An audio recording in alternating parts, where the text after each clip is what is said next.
Fala pessoal, tudo beleza? Professor Alan Miranda aqui, de raciocínio lógico, matemática, né? Parte de exatas aí para concurso público, tudo bem? Esse vídeo aqui eu vou fazer para a gente bater um papo, para a gente conversar um pouco, tá bom? E eu vou falar um pouco sobre como chutar nas provas, né? Chutar de maneira geral aí, em provas que você vai ter de concurso. E eu vou falar de duas especificamente, que é o FCC e a prova CESP, que elas têm estilos parecidos ali a nível de conteúdo, tudo bem? Mas uma você vai ter alternativas para marcar e a outra basicamente é de certo e errado, a grande maioria das provas do CESP aí, tudo bem? Primeira coisa, quando se fala em chute, você tem que entender o seguinte: você que é concurseiro, você que está estudando para concurso, você tem que estar preparado para o concurso, tá? Você não deve ir contando com chutes para o concurso. Primeira coisa que você tem que fazer é, de fato, estar estudando, de fato, estar preparado para aquele concurso. É óbvio que o ideal seria você não chutar nenhuma questão, seria resolver a prova, mas isso é praticamente impossível, né? Principalmente tratando de CESP aí, que, de maneira geral, tem 120 itens para você marcar, tudo bem? Então, você que está se preparando para o concurso, está estudando, o que a gente vai fazer para chutar aquelas questões lá? Então, como eu falei, a gente vai falar primeiro da FCC, que é uma banca muito importante, e eu vou te dar alguns exemplos para te ver como funciona. Lógico que, obrigatoriamente, você não precisa concordar com tudo que eu falo. Vou te mostrar um pouco da minha visão, e ao longo dos anos aí trabalhando com concurso público, eu sei que isso vem dando certo para vários alunos, porque vários alunos vêm me agradecer depois. Então, bora lá partir, eu vou te mostrar um exemplo aí, e a gente dá continuidade explicando, tudo bem? Dá uma olhadinha na tela aí. Então aqui a gente tem a banca FCC, tá? Professor, mas eu vou fazer um concurso que não é da banca FCC. Isso daqui serve de maneira geral para concursos de bancas que tem um certo respeito, tá bom? Não uma banca fuleira qualquer aí, mas de maneira geral, bancas você consegue usar essa técnica, tranquilo? Então, de maneira geral, a FCC trabalha com 60 questões aqui que a gente vai ter, tá bom? Então, a gente tem aqui A, B, C, D. E existe uma média de questões para você marcar aí, média de A, B e C, e é de maneira homogênea em grande parte das provas, se você for pegar. Então, aqui eu tenho uma prova de maneira tradicional. Então, bora supor que essa seja a prova. Então, eu tenho uma média aqui de 12A, 12B, 12C, 12D e 12E. Lógico, não é obrigado a ser 100% assim, mas você tem uma média. Embora supor que essas sejam as questões que você marcou. Vou colocar aqui você. Tá? Então, você está estudando para concurso, bora supor que essas sejam as questões que você marcou aí, tudo bem? Então, eu marquei 10 letras A, marquei 8B, 9C, 10 letra D, por exemplo, e 6 letra C. Até agora, quantas questões eu já marquei aqui? Bora ver. Aqui eu tenho 20, 8, 16, 17, mais 6, 43. Então, até agora, eu marquei 43 questões. Faltam eu chutar quantas? Faltam 17 questões aí. Então, professor, eu vou tentar completar os 12. Não, porque aí você está chutando ao acaso. Então, o que a gente vai fazer? A gente vai usar a matemática a nosso favor, que seria a probabilidade. Eu vou pegar aquela questão que eu marquei menos. Por exemplo, a letra E aqui. Foi a que eu marquei menos, tudo bem? E todas as outras que eu vou chutar na letra E. Então, eu vou colocar bem aqui, chute. Então, eu vou chutar 17 questões na letra E. Perceba o seguinte, eu não tenho 12 de cada, então imagina que as 6 que faltam aqui, eu vou acertar, porque eu vou chutar todas na E. Então, em vez de acertar 43 questões, eu vou acertar mais 6 questões, então eu vou chegar a um total de 49 pontos. Tudo bem? Então, repara que você tem que estar bem preparado para que isso funcione. Tá ok? Você não vai chutar aleatoriamente, use a matemática a seu favor. Então, você vai pegar o seguinte, você vai marcar todas as questões, você vai ver lá no cartão resposta e marque todas a mesma alternativa, aquela que você marcou menos. Óbvio, se tem uma questão que você tem certeza que não é a letra E, você não vai marcar, tudo bem? Mas de maneira geral, você não vai ler a questão, né, até por conta do tempo, e você vai marcar tudo aí, e de fato funciona, tudo bem? Então é assim que você vai fazer. Beleza, dá uma olhadinha para mim. Então essa é a técnica que a gente usa para quando você tem alternativas de qualquer banca aí, como eu falei, tá? E agora a gente vai dar uma olhadinha para o CESP, tá?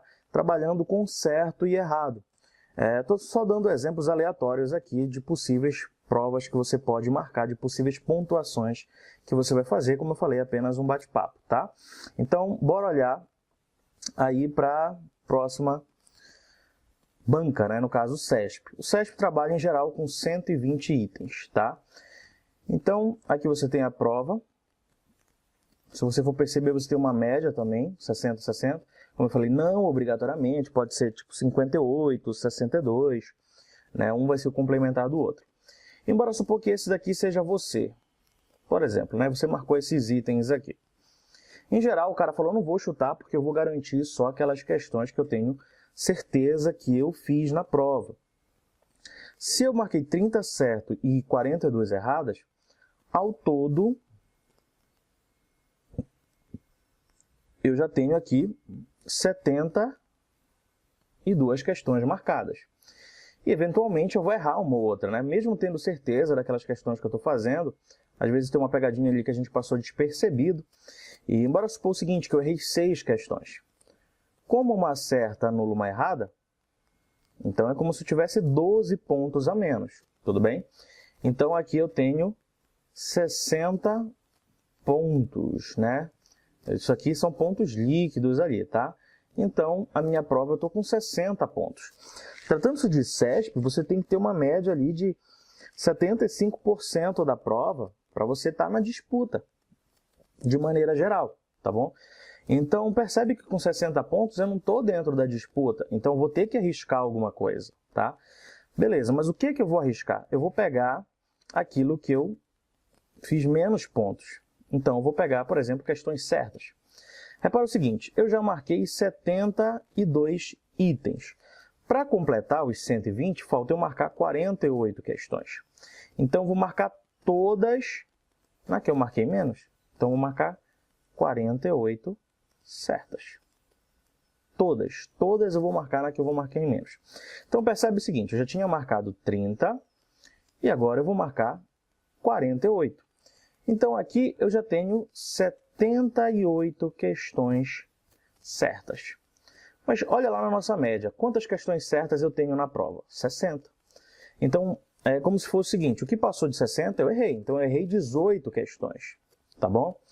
Então, se eu estou errando 18, eu vou ter que compensar esses 18 com questões certas.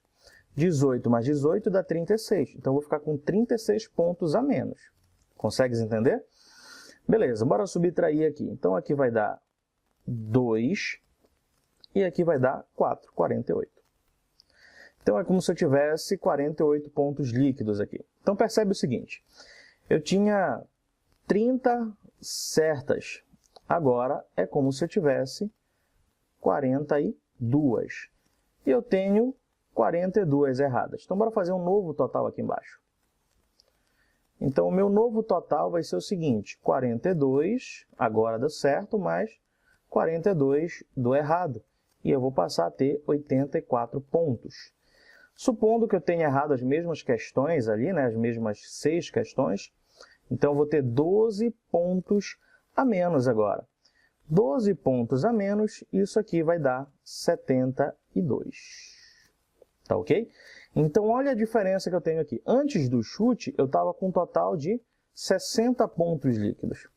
Chutando da maneira que eu falei para você, agora eu tenho 72 pontos. Então, eu tive um acréscimo de 12 questões ali. E você sabe que uma questão em concurso público faz muita diferença. Então, repara que, de fato, isso pode fazer diferença na minha prova. Lembrando que eu tenho que fazer uma boa prova, né? Eu tenho que estar preparado e tenho que estar estudando. Se eu não estiver estudando e for só lá chutar, é óbvio que isso daí não vai dar certo, tá bom? E repara que, de fato, ajude, como eu falei para você, use a matemática a seu favor, tá bom? É óbvio que isso é uma ideia de como eu penso nas questões, na verdade, Muitos professores de matemática, muitos professores que trabalham com concurso público também pensam dessa maneira ou de alguma maneira um pouco parecida, tá? Já são métodos antigos que a gente usa aí dentro das provas. Espero que você tenha ajudado você isso daí. A ideia dos meus vídeos é sempre te ajudar, não é fazer, olha, obrigatoriamente você tem que fazer isso. Não, é sempre passar uma ideia, sempre passar a minha visão. Como eu falei, a sua pode ser diferente da minha. Se quiser, deixa nos comentários aí próximos vídeos, né, que você queira, de como estudar matemática, raciocínio lógico, antes do edital e depois do edital lançado. E a gente vai fazendo outros vídeos aí e também falando de conteúdos, é óbvio, tá ok? Espero que tenham gostado. Se inscreva no canal, na página, tem o Facebook também. E fiquem com Deus, até a próxima. Tchau, tchau.